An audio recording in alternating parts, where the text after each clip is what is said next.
നമസ്കാരം, കൊട്ടാരക്കര മീഡിയയിലേക്ക് സ്വാഗതം. പൗരത്വ ഭേദഗതി നിയമം ചോദ്യം ചെയ്തുള്ള ഒരു കൂട്ടം ഹർജികൾ സുപ്രീം കോടതി ഇന്ന് പരിഗണിക്കും. ഹർജികളിൽ മേൽ വാദം കേൾക്കുന്നതും ചട്ടങ്ങൾ സ്റ്റേ ചെയ്യുന്നതും ഉൾപ്പെടെയുള്ള സുപ്രധാന ഇടക്കാല തീരുമാനം ഉണ്ടാകുമോ എന്നാണ് രാജ്യം കാത്തിരിക്കുന്നത്.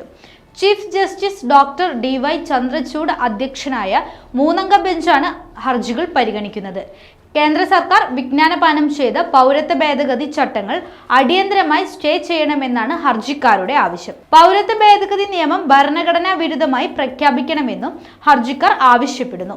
ഭരണഘടന ഉറപ്പു നൽകുന്ന തുല്യതയ്ക്ക് വിരുദ്ധമാണ് പൗരത്വ നിയമം. മുസ്ലിങ്ങളോടുള്ള വിവേചനമാണ് നിയമത്തിന്റെ ലക്ഷ്യമെന്നും നിയമം മതേതര തത്വങ്ങൾക്ക് വിരുദ്ധമാണെന്നും ഹർജിക്കാരുടെ വാദം. കേരളം, രാജസ്ഥാൻ സംസ്ഥാന സർക്കാരുകളും മുസ്ലിം ലീഗ്, CPI ഉൾപ്പെടെയുള്ള രാഷ്ട്രീയ പാർട്ടികളുമാണ് പ്രധാന ഹർജിക്കാർ. DYFI, SFI എന്നീ ഇടത് സംഘടനകൾക്കൊപ്പം കോൺഗ്രസ് നേതാക്കളായ രമേശ് ചെന്നിത്തല, TN പ്രതാപൻ തുടങ്ങിയവരും ഹർജിക്കാരാണ്. രാജ്യമെമ്പാടും നിന്നും വിദേശത്തു നിന്നുമുള്ള മുസ്ലിം സംഘടനകൾ ഉൾപ്പെടെ നൽകിയ 237 ഹർജികൾ സുപ്രീം കോടതിയുടെ പരിഗണനയിലുണ്ട്.